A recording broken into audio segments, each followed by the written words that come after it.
সামানিয়াতু আবওয়াবিন, চিৎকার দিয়া বলেন জান্নাতের দরজা 8টা। চিৎকার দিয়া বলেন জান্নাতের দরজা কয়টা? জান্নাতের দরজা থাকবে 8টা। এক একটা দরজার আবার নাম আছে। যেমন 1 নাম্বার দরজার নাম বাবুস সালাহ, 2 নাম্বার দরজার নাম বাবুল জিহাদ, 3 নাম্বার দরজার নাম বাবুর রায়্যান, 4 নাম্বার দরজার নাম বাবুস সাদাকা, 5 নাম্বার দরজার নাম বাবুস শাফাআ, 6 নাম্বার দরজার নাম বাবুল কাযিমিনাল গায়যা ওয়াল আফিনা আনিন নাস, 7 নাম্বার দরজার নাম বাবুর রাদি, 8 নাম্বার দরজার নাম বাবুত তাওবা।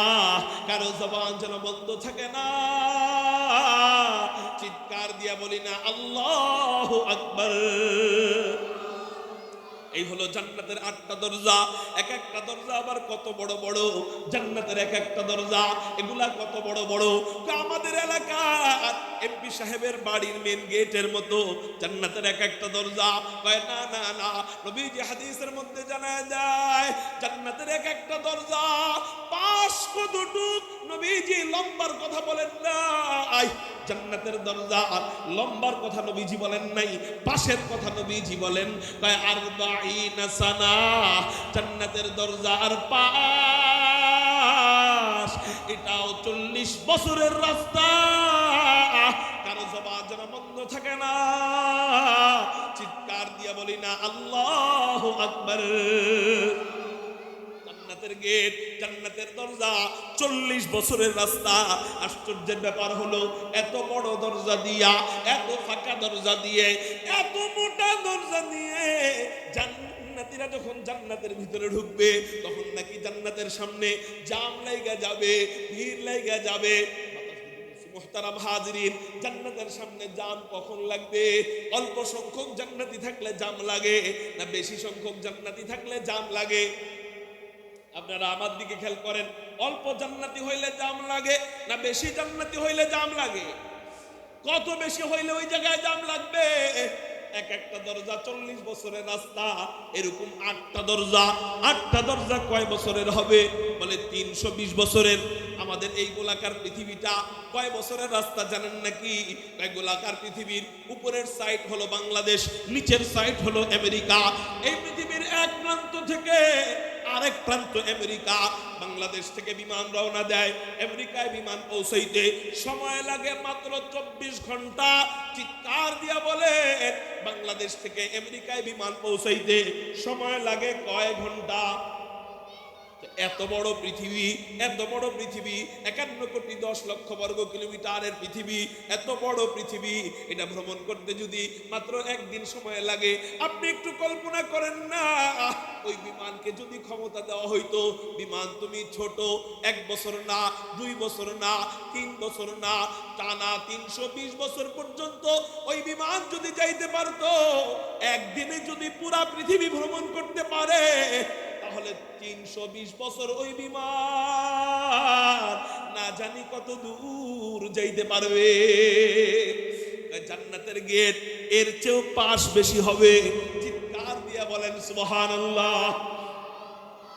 এত বড় গেট দিয়া, এত মোটা গেট দিয়া জান্নাতীরা তো অনায়াসে জান্নাতের ভিতরে ঢুকে যাওয়ার কথা, কিন্তু জাম লাগবে কেন? ভিড় লাগবে কেন? আল্লাহর এক নাম রহমান, আল্লাহর এক নাম রহিম, আল্লাহর এক নাম গফুর, আল্লাহর এক নাম গফফার। তিনি এই নামগুলার উসিলায় তার বান্দাবান্দিকে মাফ করতে থাকবেন। গুনাহগার বান্দাকে, গুনাহগার বান্দিকে মাফ করতে করতে করতে করতে এত পরিমাণ জান্নাতি বানায় দিবে যে ওই দরজার সামনে জাম লাইগা যাবে। এত পরিমাণ বান্দাবান্দিকে আল্লাহ মাফ করবেন যে ওই দরজার সামনে কি লেগে যাবে? বলেন না, জাম লাইগা যাবে। যেমন একটা হাদিস আপনাদেরকে শোনাই, উসিলা ধইরা ধইরা আল্লাহ বান্দাদেরকে জান্নাতি বানাইতে থাকবে। কি ধইরা ধইরা? বলেন না, উসিলা ধইরা ধইরা বান্দাদেরকে আল্লাহ জান্নাতি বানাইতে থাকবে। যেমন একটা হাদিসের মধ্যে নবীজি বলেন, ক্বালা রাসূলুল্লাহ সাল্লাল্লাহু আলাইহি ওয়াসাল্লাম, কুন আলিমান আও মুতাআল্লিমান আও মুস্তাঈনান মুহিব্বান ওয়া লা তাকুন খামিসান ফাতাহলিক। নবীজি বলেন তুমি চারটা জিনিস হও যদি পরকালে মুক্তি পাইতে চাও, আখিরাতে যদি নাজাত পাইতে চাও, তাহলে কয়টা জিনিস হও বলেন না? আওয়াজ পাই নাই, জোরে বলেন কয়টা? চারটা জিনিস হও। এক নাম্বার কুন আলিমান, তুমি আলেম হও। আলেম যদি না হইতে পারো, আও মুতাআল্লিমান, আলেমের ছাত্র হও। আলেমের ছাত্রও যদি না হইতে পারো, আও মুস্তাঈনান, আলেমদেরকে সহযোগিতা করো, সাপোর্ট দিয়া সহযোগিতা করো, অর্থ পয়সা দিয়া সহযোগিতা করো। অথবা তিন নাম্বার যদি সহযোগিতা নাও করতে পারো, আও মুহিব্বান, আলেমদেরকে দিল থেকে মোহাব্বত করো। এই চারটা জিনিস হও। যদি মোহাব্বত করতে না পারো, শুনে নাও তুমি 5 নাম্বার হয়ে যাইবা। নবীজি বলেন ওয়ালা তাকুন খামিসান ফাতাহলিক, 5 নাম্বার হয় না, তুমি ধ্বংস হয়ে যাইবা।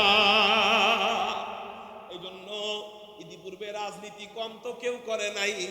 বিএনপিও রাজনীতি করছে, জামাতও রাজনীতি করছে, এরশাদও রাজনীতি করছে, কিন্তু আল্লাহ নির্মূলে ধ্বংস করে দেয় নাই। একটা দলকে আল্লাহ নির্মূলে ধ্বংস করে দিয়েছেন। কেন কেন কেন? আল্লাহ বা আহমদ শফি রহমতুল্লাহ আলাইহির মতো আল্লাহ ওয়ালাদের চোখের পানির কারণে, আয়েদে মিল্লাত জুনায়েদ বাবনগরী রহমতুল্লাহ আলাইহির মতো, আল্লাহ বা নূর হোসেন কাসেমী রহমতুল্লাহ আলাইহির মতো আল্লাহ ওয়ালাদের বদদুয়া নিছে। এই জন্য বাপকে বানাইতে চাইছিল জাতির পিতা, পোলাপান বানায় দিছে জুতার পিতা। বাপকে বানাইতে চাইছে কিসের পিতা? জাতির পিতা। পোলাপান বানায় দিছে কিসের পিতা? কন্যা, জুতার পিতা। যেখানে মুক্তি পায় ওখানে জুতা মারে। কেন কেন কেন? একমাত্র কারণ আল্লাহ ওয়ালাদের সাথে দুশমনি করার পরিণাম, উলামায়ে কেরামদের সাথে দুশমনি করার পরিণাম। নবীজি বলেন না না না, এটা হওয়া যাবে না। তুমি বিএনপি করার অসুবিধা নাই, আওয়ামী লীগ করার অসুবিধা নাই, জাতীয় পার্টি করার অসুবিধা নাই, কিন্তু আলেম বিদ্বেষী হইবা, নবীজির বদদুয়া তোমার গায়ে লাগা যাবে। তুমি যত আমির সাহেবের ইতাআতি হও, যত বড় আমির সাহেবের ইতাআতি হও না কেন, আল্লাহ তোমাকে ধ্বংস করে দিবে। কার কথা? কার কথা? নবীজির কথা। বলেন কার কথা? তাহলে এবার আসেন, চারটা হইতে বললেন, 1 নাম্বার আলেম হইতে বললেন। এবার আসেন এই হাদিস থেকে আমরা বুঝি আল্লাহ ওসিলা কেমনে তালাশ করবেন। মনে করেন হাসরের ময়দানে আল্লাহ বিশাল জামাতের সামনে বললেন, এই তোমাদের মধ্যে আলেম কারা কারা হাত উঠাও। আলেমরা হাত উঠাবে, উলামায়ে কেরাম হাত উঠাবে। আল্লাহ বলবে যাও যাও যাও, ইলমের বরকতে আমি আল্লাহ তোমাদেরকে মাফ কইরা জান্নাতি বানায় দিলাম। আচ্ছা, এখানে আলেম কারা কারা আছেন একটু হাত উঠান তো দেখি। আলেম কারা? আলেম কারা? হাত উঠান, হাত উঠান, হাত উঠান।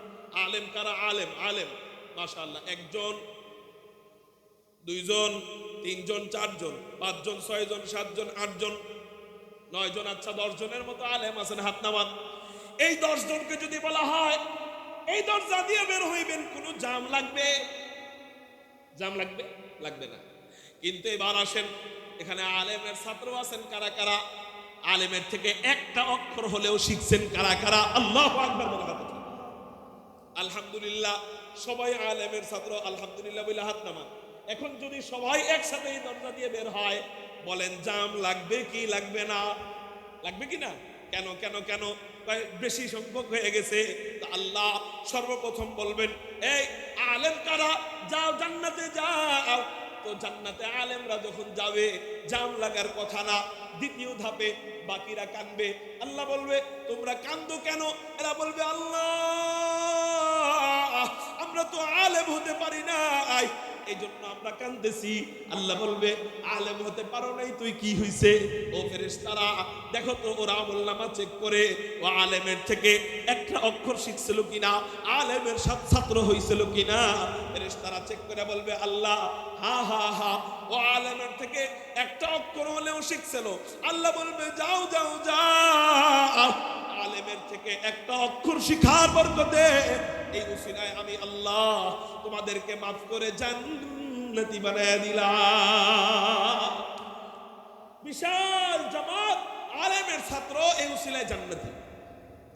এরকম করে আল্লাহ যখন জান্নাতি বানাইতে থাকবেন, বানাইতে বানাইতে বানাইতে বানাইতে বানাইতে বানাইতে উসিলা তালাশ করতে করতে করতে করতে শেষ পর্যন্ত বুখারী শরীফের হাদিস, এক পতিতালয়ের নারী, বেশ্যা নারী একটা কুকুরকে পানি পান করাইছে।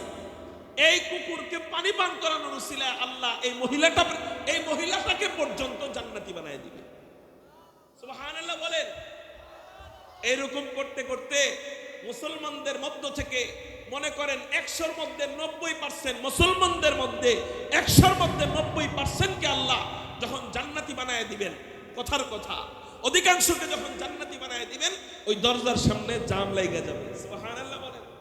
জান্নাতের গেটে কি লেগে যাবে বলেন না?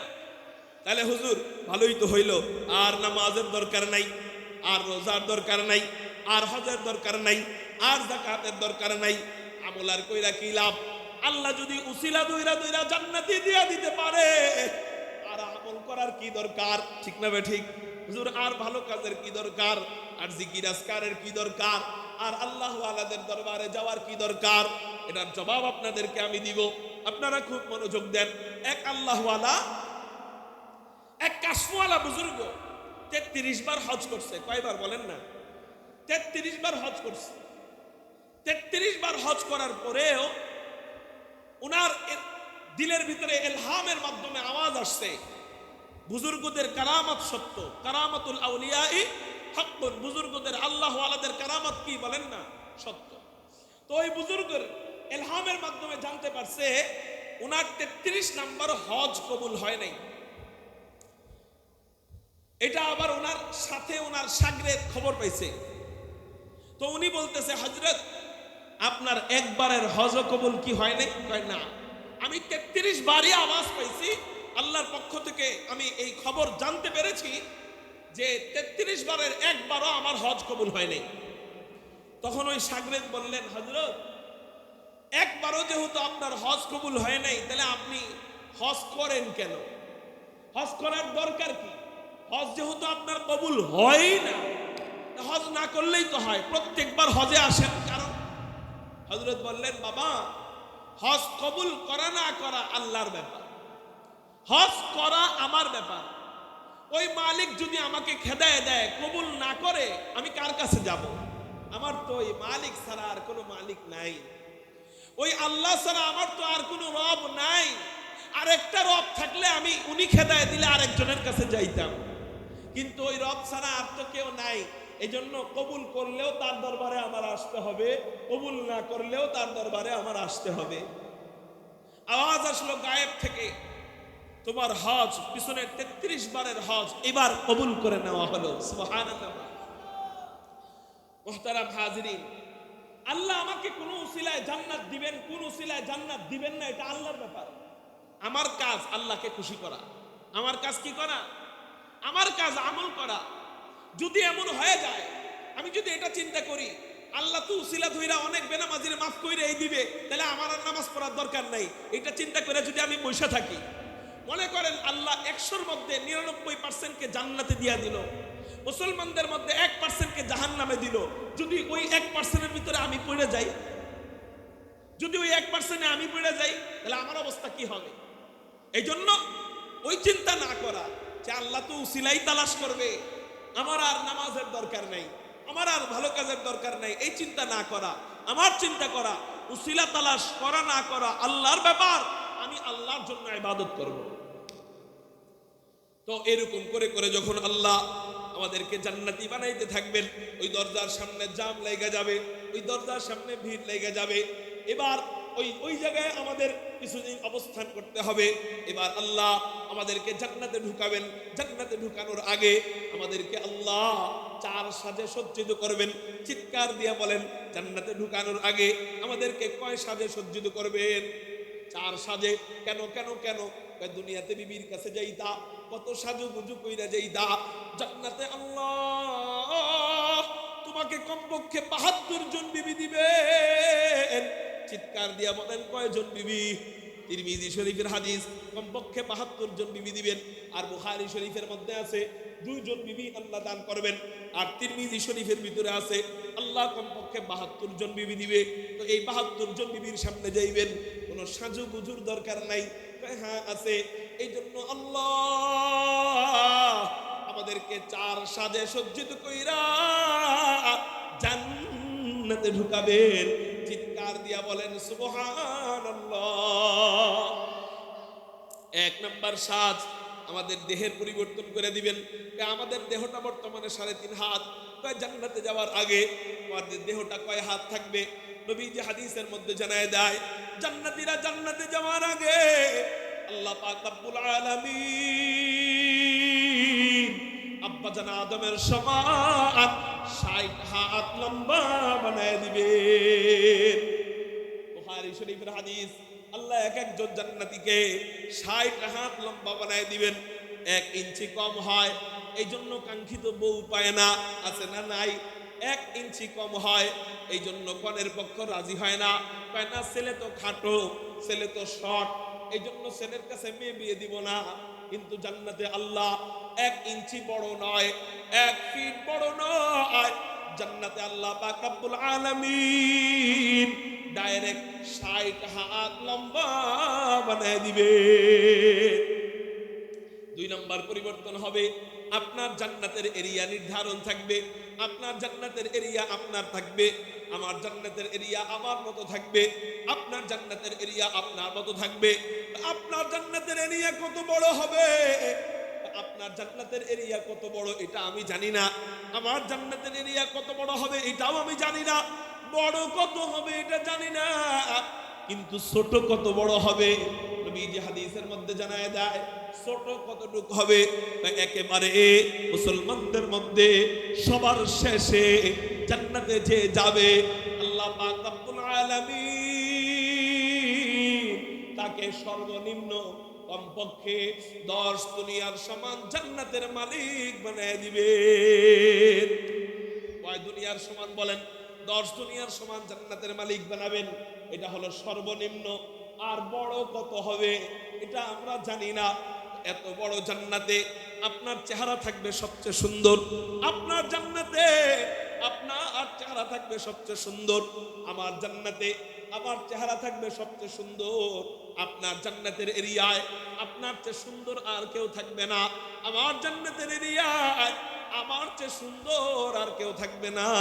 চিৎকার দিয়া বলেন সুবহানাল্লাহ। কয় নাম্বার পরিবর্তন হইল বলেন? 2 নাম্বার। 3 নাম্বার পরিবর্তন হলো এই দাড়িটা কি হবে? তিরমিজি শরীফের 2545 নাম্বার হাদিসের মধ্যে নবীজি জানায় দেয়, এই দাড়িওয়ালা বান্দাদের দাড়িটা আল্লাহ দাড়ি কাইটা আল্লাহ দাড়িবিহীন জান্নাতে ঢুকাবে। চিৎকার দিয়া বলেন সুবহানাল্লাহ। কি কাইটা ঢুকাবে বলেন না? দাড়ি কাইটা আল্লাহ দাড়িবিহীন জান্নাতে ঢুকাবে। তো হযরত এত কষ্ট করে দাড়ি রাখলাম, এটা কি কাটার জন্য নাকি? আল্লাহ কাটবে কেন? উত্তর 2টা। নামাজ দুনিয়াবি হুকুম, জান্নাতে নামাজ চলবে না। হজ দুনিয়াবি হুকুম, জান্নাতে হজ চলবে না।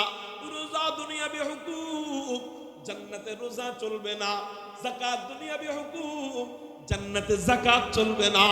ঠিক দাড়িও দুনিয়াবি হুকুম, জান্নাতে দাড়িও চলবে না। চিৎকার দিয়া বলেন সুবহানাল্লাহ। এই হলো 1 নাম্বার জবাব। 2 নাম্বার জবাব হলো আল্লাহ বান্দাদেরকে বলবেন, ও আমার বান্দারা, দুনিয়াতে তোর ভাই দাড়ি কাটতো, তোর বন্ধুরা দাড়ি কাটতো, তোর আত্মীয় স্বজন দাড়ি কাটতো, কিন্তু তুই আমার মহব্বতে আমার রাসূলের মহব্বতে কখনো দাড়ি কাটস না।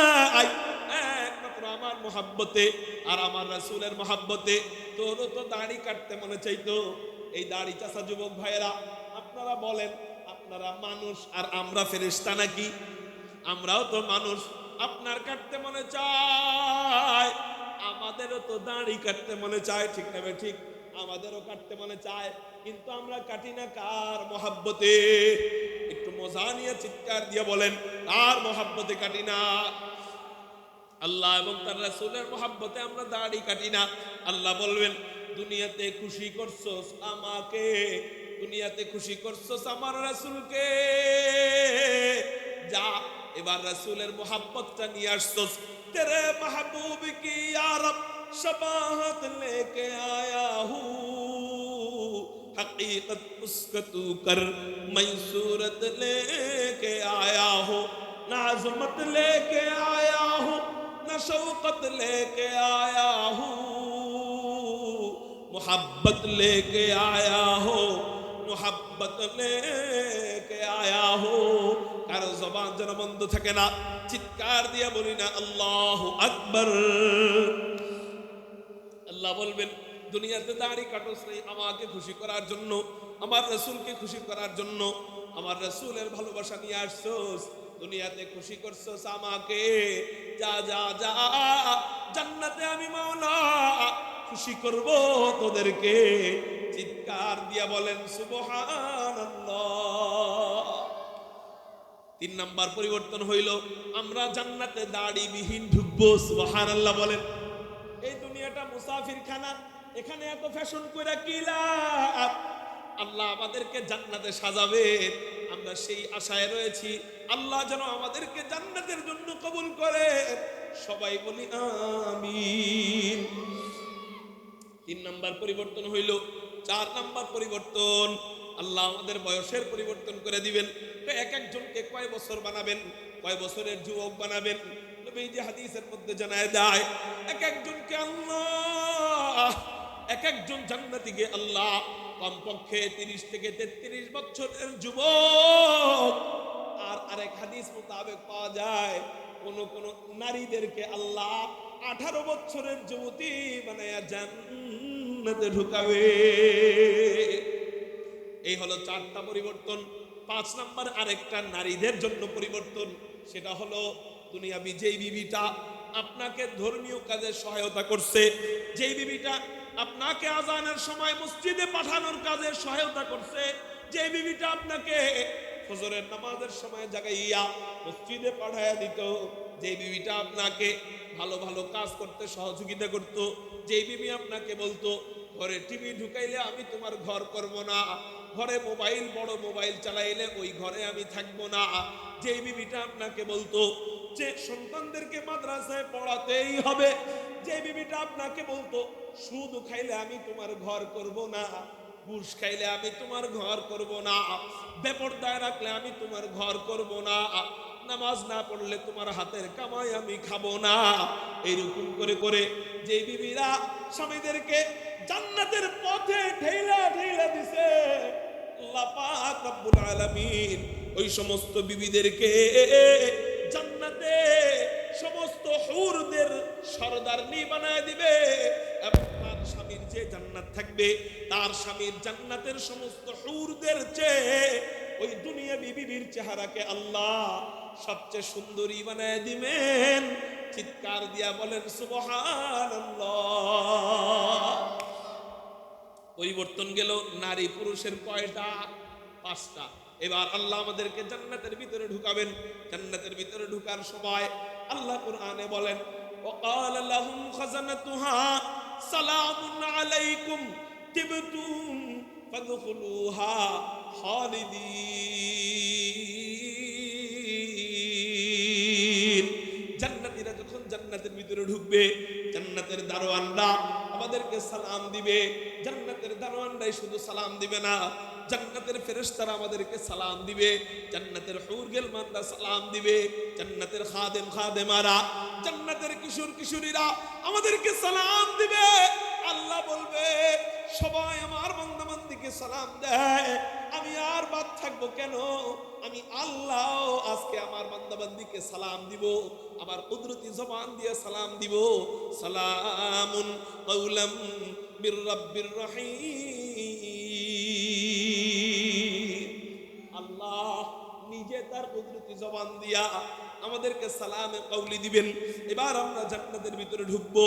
জান্নাতের ভিতরে ঢুকার পর জান্নাতের যে নাজ নেয়ামত, জান্নাতের যত নাজ নেয়ামত দেখব সব অকল্পনীয় থাকবে। বলেন সব কি থাকবে? অকল্পনীয়।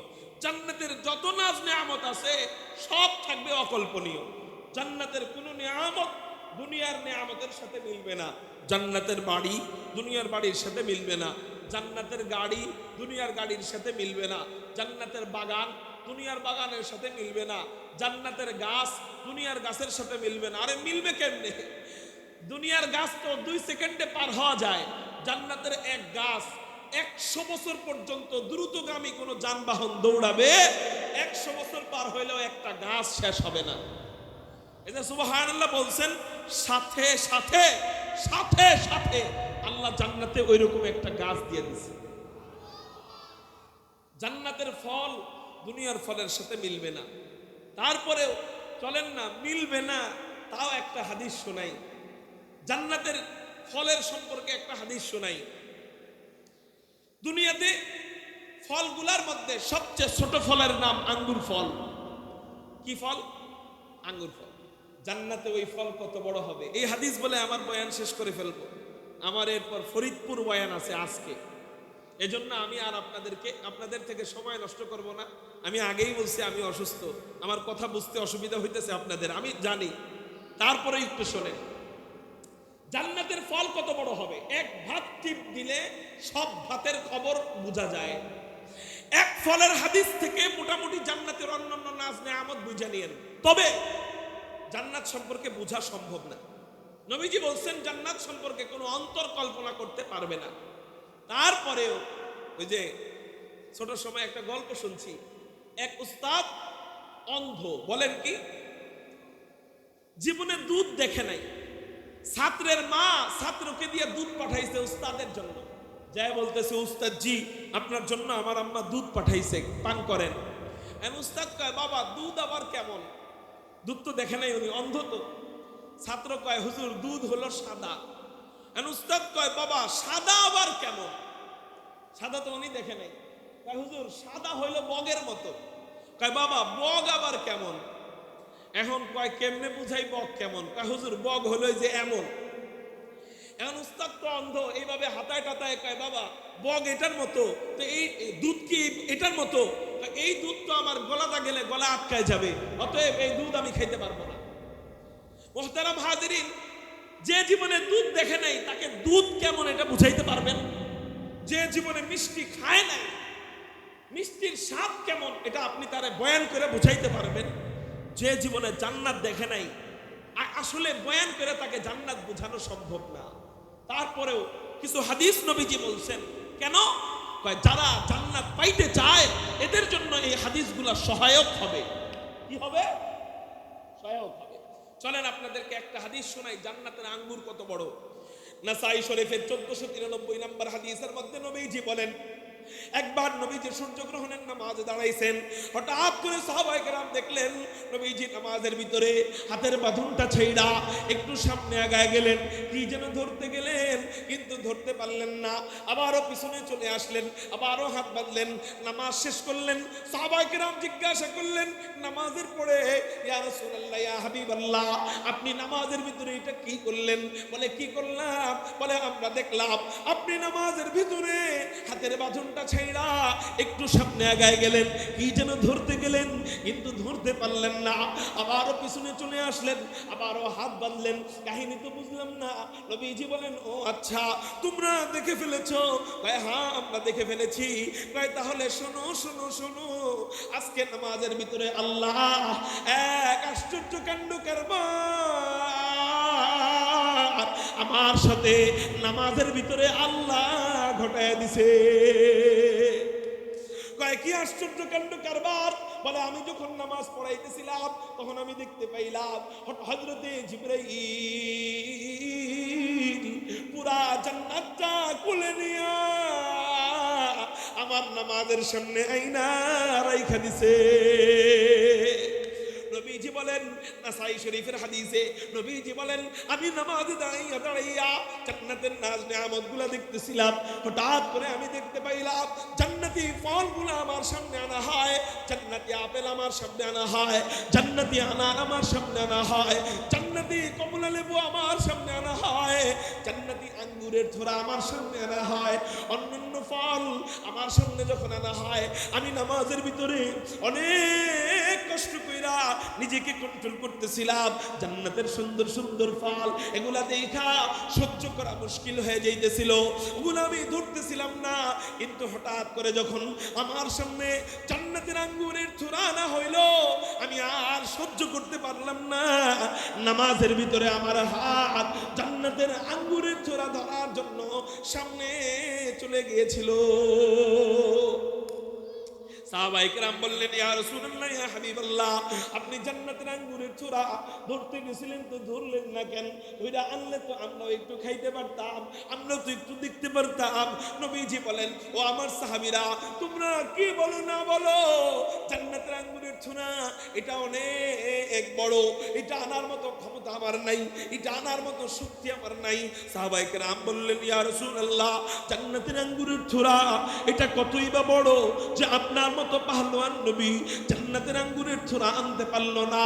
নবীজি বলেন, ও আমার সাহাবীরা শোনো, আমি যদি জান্নাতের মাত্র একটা আঙ্গুরের থোড়া আনতে পারতাম, আমি থেকে নিয়ে কিয়ামত পর্যন্ত সমস্ত জাতিরা, সমস্ত গোষ্ঠীরা, সমস্ত উম্মতেরা, সমস্ত পুরুষ আর নারীরা জান্নাতের আঙ্গুরের থোড়া থেকে আঙ্গুর খাইতে থাকতো, কিয়ামত হয়ে যাইতো। তারপরেও জান্নাতের মাত্র একটা আঙ্গুরের ছোরাও শেষ হতো না। লা দিদ্দাওয়ালা নিদ্দাওয়ালা হাদ্দালে মাওলা লা কুফুয়া ওয়ালা বিলদাওয়ালা আম্মা ক্বালা। কারো জবান যেন বন্ধ থাকে না, চিৎকার দিয়ে বলি না আল্লাহু আকবার। আপনি একটু কল্পনা করেন, দুনিয়ার ছোট ফল জান্নাতে গেলে যদি এত বড় হয়, যেই ফল কিয়ামত পর্যন্ত সবাই খায়াও শেষ করতে পারবে না, একটা থোড়া, একটা আঙ্গুরের থোড়া। এই ফল যদি এত বড় হয়, তাহলে উটের রান কত বড় হবে, উটের গোস্ত কত বড় হবে, খাসির গোস্ত কত বড় হবে, গরুর গোস্ত কত বড় হবে। হযরত, এত বড় বড় খাবার আনবে কে আর নিবে কে? নবীজি হাদিসের মধ্যে জানায় দেয়, আদনা আহলিল জান্নাতি আল্লাযী ৮০ আলফ খাদিমিন। তিরমিজি শরীফের হাদিসে নবীজি বলেন, এই খাবার আনা নেওয়ার জন্য তোমার কোনো টেনশন করা লাগবে না। আল্লাহ জান্নাতে তোমাকে খাদেম দিবে। কয়জন খাদেম দরকার আপনার জান্নাতে? একজন, দুইজন, 10 জন, 20 জন, 100 জন? কয় না না না, আদনা আহলিল জান্নাতি আল্লাযী ৮০ আলফ খাদিমিন। আল্লাহ জান্নাতে এক একজন ব্যক্তির সাথে সর্বনিম্ন ৮০,০০০ খাদেম দিয়ে দিবেন। চিৎকার দিয়া বলেন সুবহানাল্লাহ। কয় হাজার খাদেম বলেন না? ৮০,০০০ খাদেম। ভাই, এই জান্নাতে আমাদের যাওয়ার দরকার আছে না নাই? এই জান্নাতে যদি আমি যাইতে চাই, আমার মুত্তাকি হতে হবে। কি হতে হবে বলেন? মুত্তাকি। হুজুর, মুত্তাকি হওয়ার রাস্তা কিভাবে? মুত্তাকি হওয়ার অনেক রাস্তা কোরআনে আল্লাহ বলছেন। এর মধ্যে একটা রাস্তা হলো, আল্লাহ বলেন, ইয়া আইয়ুহাল্লাযীনা আমানুত্তাকুল্লাহ ওয়া কুনু মা'আস সাদিকিন। আল্লাহ ওয়ালাদের সুহবতে থাকো, এরপর মুত্তাকি হয়ে যাও। সুবহানাল্লাহ বলেন। আল্লাহ আমাদেরকে আল্লাহ ওয়ালাদের মাধ্যমে ওই জান্নাতের জন্য কবুল করেন। আল্লাহ ওয়ালাদের সুহবতে থাইকা নিজেদেরকে ওলি বানানোর তৌফিক দান করেন বলি আমিন। ডাক্তার হতে চাইলে ডাক্তারের কাছে যাওয়া লাগে কিনা? শুধু পড়ালেখা দিয়ে কেউ ডাক্তার হইতে পারে না। যারা হসপিটালে ভর্তি থাকছেন, এরা দেখছেন প্রফেসরের সাথে তার স্টুডেন্টরা ঘুরে আসে। তা আমি এক স্টুডেন্ট একদিন ডাক দিলাম, এদিকে আসেন, কথা আছে আপনার সাথে। কি হয়েছে হুজুর? আমি বললাম, আপনি ডাক্তারের সাথে আইসা ডাক্তার কি কি বলে আপনি যে নোট করলেন, এটা কেন করলেন? ভাই, ডাক্তার কিভাবে কেমনে কি করে এটা দেখলাম এবং এখান থেকে শিখলাম। আমি বললাম, কেন বইয়ে নাই? ভাই, বইয়ে যেটা আছে সেটা তো বইয়ে, কিন্তু ডাক্তারের সোহবতে যখন আমরা থাকি, সংস্পর্শে যখন থাকি, তখন প্র্যাকটিক্যাল ভাবে বোঝা যায় যে মানুষের চিকিৎসা কিভাবে করতে হয়। ঠিক কোরআন হাদিস দিয়ে আল্লাহকে পাওয়া যায়, ঠিক, কিন্তু কারো সোহবতে থাইকা যখন কোরআন হাদিস চর্চা করবেন, প্র্যাকটিক্যাল ভাবে আল্লাহকে কিভাবে পাওয়া যায় এটার তরিকা বুঝতে পারবেন। এজন্যই আল্লাহ কোরআনুল কারীম ডাইরেক্ট নবীজির অন্তরে নাজিল করেন নাই। আল্লাহ চাইলে কি পারতেন না? কোরআন লৌহে মাহফুজ থেকে ডাইরেক্ট নবীজির অন্তরে দিতে পারতেন না? আল্লাহ জিবরাইলের মাধ্যমে শিখাইলেন। কেন? কয় সোহবত দরকার। আল্লাহকে পাইতে গেলে কি দরকার? সোহবত দরকার। এজন্য আমরা আলহামদুলিল্লাহ জামানার শ্রেষ্ঠ বলি, জামানার শ্রেষ্ঠ বুজুর্গ আমরা আমাদের হাতের কাছে পেয়ে গিয়েছি। আল্লামা শাহ সালাহউদ্দিন নানুপুরি হাফিজাহুল্লাহ, আল্লাহ হযরতের হায়াতে ইলমে আমলে বরকত দান করেন, হযরতের ছায়া আমাদের উপর দীর্ঘায়িত করেন। সবাই বলি আমিন। হযরতের কাছে বায়াত হবেন। কিসের বায়াত? বায়াত মানে শপথ গ্রহণ করা। হযরতের হাত ধরে আমরা শপথ গ্রহণ করব যে আমরা কোনো গুনাহ করব না, গুনাহমুক্ত জিন্দেগি গড়ব, আল্লাহ ওয়ালা হব। পারবো তো ইনশাআল্লাহ? আল্লাহ আমাদেরকে যে কয়টা কথা বললাম বুঝবার, আমল করবার তৌফিক দান করেন, আমিন। ওয়া আখিরু দাওয়ানা আনিল হামদুলিল্লাহি রাব্বিল আলামিন। আসসালামু আলাইকুম ওয়া রাহমাতুল্লাহি ওয়া বারাকাতুহু।